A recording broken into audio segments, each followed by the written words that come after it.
We're actually now about a mile west of the Lemoore Naval Air Base, which is one of the largest bases on the west coast of the United States.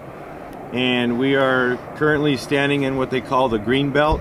It's an area around the Navy base that is maintained by farmers for the concern of the base of dust and of birds. And this year, with our 0% allocation to start the year, a lot of farmers decided not to farm the ground because they didn't have a guaranteed water supply. And now, as you can see, the green belt is now a brown belt. And this is an issue a lot of people don't relate to the lack of water, but it does come into play when you think of our national security.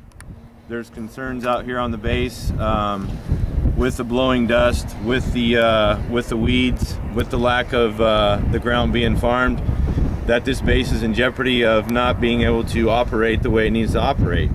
So, I mean, the lack of water on the west side is not only affecting farmers and our food supply, but it's also affecting the security of the United States. As you can see, we're a mile away from F-18 aircraft, F-16s.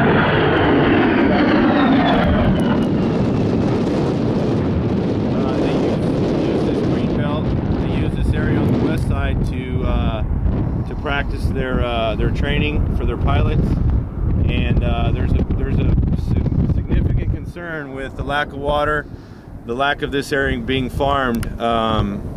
There's a real concern on how this base is going to operate in the future with no water. So you know, this is a concern for every American, not only for farmers, but for people who are worried about their safety.